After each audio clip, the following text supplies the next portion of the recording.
Bismillahirrahmanirrahim. Assalamualaikum warahmatullahi wabarakatuh.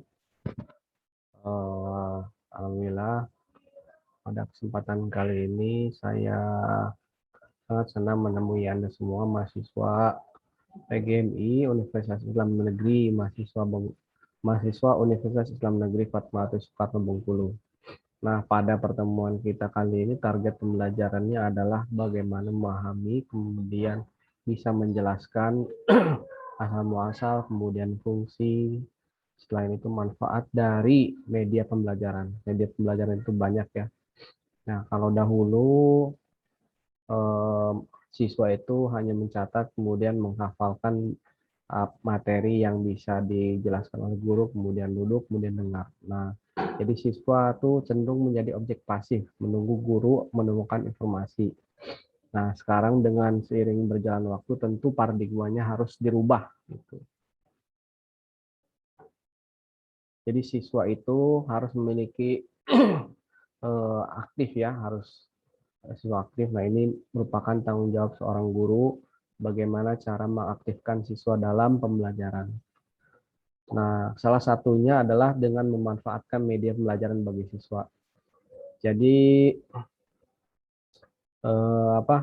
media pembelajaran itu ada banyak, ada yang dikembangkan oleh guru itu sendiri, ada yang di pasaran, dan mungkin bagaimana membuat siswa itu membuat media pembelajaran itu sendiri.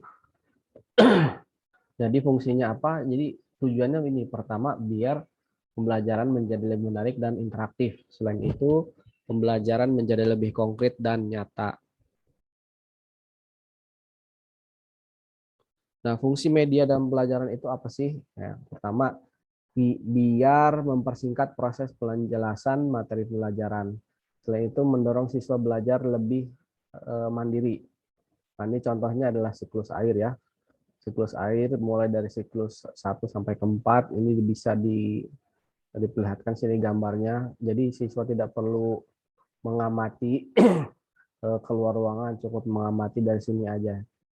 Karena objek pengamatan kalau kita melihat secara langsung itu terlalu luas dan siswa juga belum bisa fokus pada apa yang diamati. Jadi pada fokus siswa diarahkan untuk fokus pada prinsip kerja siklus air gitu. Nah, ini kelebihan dari media pembelajaran ya.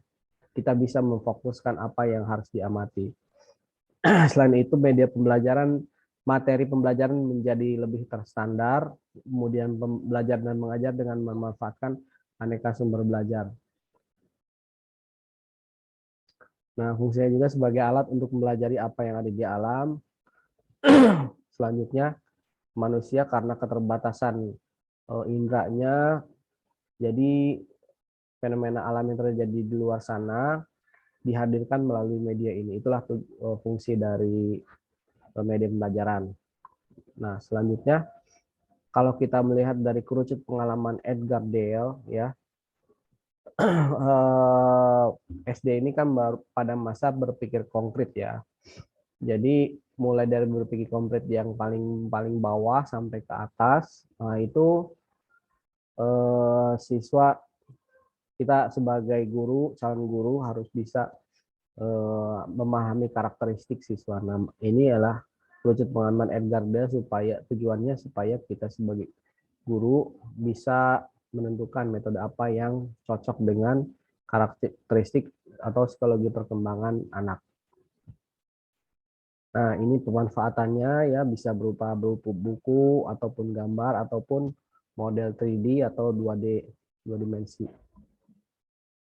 Aspek pembelajarannya apa yang ingin dicapai? Pertama, kepekaan anak terhadap suara, kepekaan dalam pengamatan, kepekaan dalam penciuman, gitu. Jadi untuk media-media tertentu mungkin bisa dihadirkan ya, dihadirkan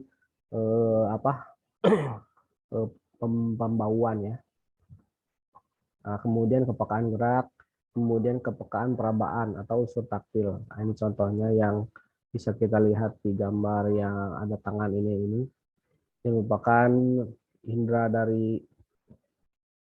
perasa untuk huruf braille ya. Selain itu, untuk dari situ Siswa juga diharapkan bisa mengasah kepekaannya terhadap kebersihan, kekayaan warna yang jelas, mengenalkan segala jenis, membedakan berbagai aroma, merasakan tekstur halus, dan seterusnya. Nah, kenapa sih ada beberapa penelitian atau percobaan yang bisa belum optimal dalam memanfaatkannya? Pertama, itu rendahnya kesadaran guru dalam memanfaatkan media, kemudian belum terbentuknya siswa belajar mandiri, dan seterusnya.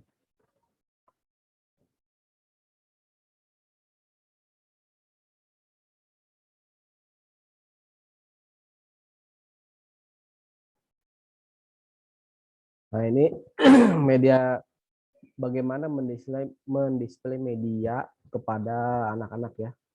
Nah, media ini digunakan dengan cara meletakkannya di suatu tempat di sini ya. Media itu ada yang 2 dimensi, ada yang 3 dimensi. Nah, pengguna media ini menggunakan indera penglihatan dan peraba untuk mempelajari sesuatu atau informasi yang terdapat di dalamnya.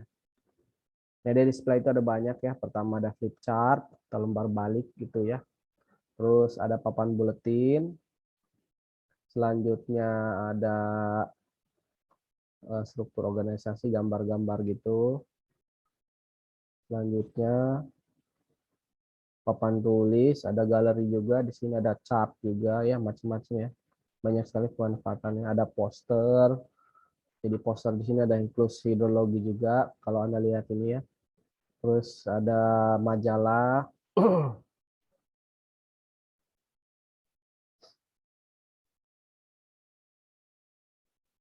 Nah, selain itu media 3 dimensi ada juga media audio video, media audio ya.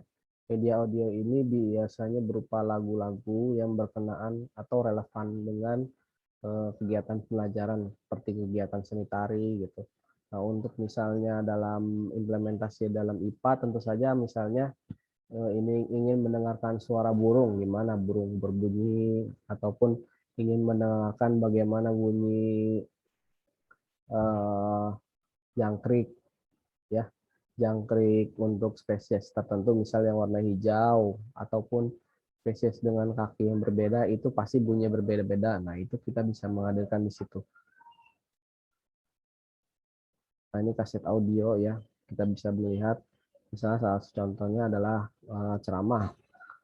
Nah, ini yang paradigma yang dahulu masih menggunakan compact disc, kita sudah semua aset itu bisa terdigitalisasi, disimpan di awan semua ya, di internet. Jenis perekam suara. Nah, ini pertimbangannya apa? Manfaat audio ini bisa diputar berulang-ulang, itu adalah salah satu contohnya. Oke. Nah, itu media selanjutnya adalah video pembelajaran. Nah, dari media video pembelajaran ini kita bisa mencari ya, mencari sesuatu yang kita bisa langsung amati secara live gitu. Nah, ini biasanya untuk video biasanya lebih menarik perhatian. Terus bisa dibuat gerakan itu slow motion ya. Kemudian mengungkapkan sesuatu yang tidak sepenuhnya dapat dilihat oleh mata. Contoh untuk melihat kuman gitu kan kita tidak bisa secara langsung, tapi dengan video pembelajaran bisa. Nah, ini semua media pembelajaran ini tujuannya adalah untuk memenuhi capaian pembelajaran yang sudah digariskan oleh Bloom ya. Taksonomi Bloom itu ada 6 seperti yang kita tahu ya. Nah, ini pembagian Bloom yang paling atas itu ada aspek kognitif, psikomotor, dan afektif. Nah, untuk pengadaan program video ini bisa kita produksi sendiri, ya, misal syuting, kemudian editing, dan seterusnya. Ataupun bisa membeli, ataupun bisa Anda akses gratis melalui video YouTube. Nah, ini bentuk programnya macam-macam.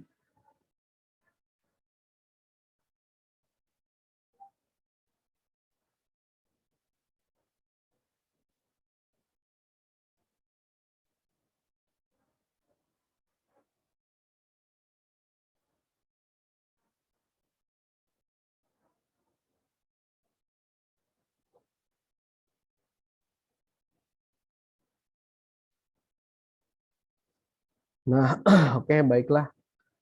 Itu saja yang saya berikan contoh-contoh dari media pembelajaran. Anda silakan cari ataupun Anda produksi sendiri ya, produksi sendiri apa yang bisa digunakan dalam media pembelajaran. Nah, tugas yang pertama itu Anda silakan syuting sendiri, syuting media pembelajaran yang dibuat secara apa?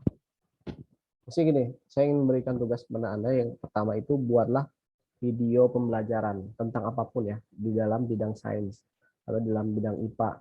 Bisa Anda Anda download sendiri dari internet, kemudian Anda edit ya, ataupun Anda syuting sendiri kemudian Anda edit menggunakan aplikasi KineMaster, Camtasia dan seterusnya. Nah, terus silakan Anda upload ke YouTube, linknya kirim lagi ke saya. Terima kasih. Assalamualaikum warahmatullahi wabarakatuh.